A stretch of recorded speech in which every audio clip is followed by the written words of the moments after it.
কেবিনেটত আমি অষ্টম অসম পে কমিশ্যন যেটো ৰাজ্যৰ চৰকাৰৰ কৰ্মচাৰীসকলক 1 জানুৱাৰী তাৰিখে আমি ঘোষণা কৰিছিলো যে ৰাজ্যত আমি অষ্টম বিত্ত আয়োগ বা দৰমহা আয়োগ গঠন কৰিম। এই অষ্টম দৰমহা আয়োগখনক আজি আমি পূৰ্ণ ৰূপ দিওঁ। অসম চৰকাৰৰ অতিৰিক্ত মুখ্য সচিব অৱসৰপ্ৰাপ্ত সুভাষ দাস ইয়াৰ অধ্যক্ষ হ'ব।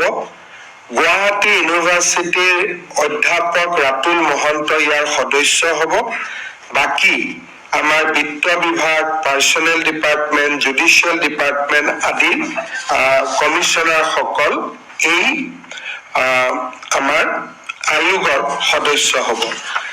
ৰাজ্যৰ অষ্টম দৰমহা আয়োগ গঠনে আমাৰ কৰ্মচাৰীসকলৰ মাজত নিশ্চিতভাৱে আশাৰ সঞ্চাৰ কৰিব।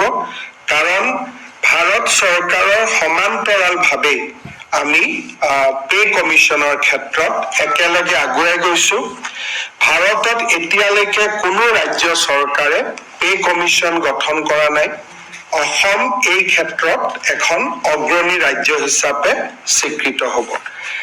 কৃষ্ণগুৰু আধ্যাত্মিক আজি আমাৰ কেবিনেটত আমি অষ্টম অসম পে কমিশ্যন যেটো ৰাজ্যৰ চৰকাৰৰ কৰ্মচাৰীসকলক 1 জানুৱাৰী তাৰিখে আমি ঘোষণা কৰিছিলো যে ৰাজ্যত আমি অষ্টম বিত্ত আয়োগ বা দৰমহা আয়োগ গঠন কৰিম। এই অষ্টম দৰমহা আয়োগখনক আজি আমি পূৰ্ণ ৰূপ দিওঁ। অসম চৰকাৰৰ অতিৰিক্ত মুখ্য সচিব অৱসৰপ্ৰাপ্ত সুভাষ দাস ইয়াৰ অধ্যক্ষ হ'ব। গুৱাহাটী ইউনিভাৰ্চিটিৰ অধ্যাপক ৰাতুল মহন্ত ইয়াৰ সদস্য হ'ব। বাকী আমাৰ বিত্ত বিভাগ, পাৰ্চনেল ডিপাৰ্টমেণ্ট, জুডিচিয়েল ডিপাৰ্টমেণ্ট আদি কমিশ্যনাৰসকল এই আমাৰ আয়োগৰ সদস্য হ'ব। ৰাজ্যৰ অষ্টম দৰমহা আয়োগ গঠনে আমাৰ কৰ্মচাৰীসকলৰ মাজত নিশ্চিতভাৱে আশাৰ সঞ্চাৰ কৰিব। কাৰণ ভাৰত চৰকাৰৰ সমান্তৰালভাৱে আমি পে কমিশ্যনৰ ক্ষেত্ৰত একেলগে আগুৱাই গৈছো।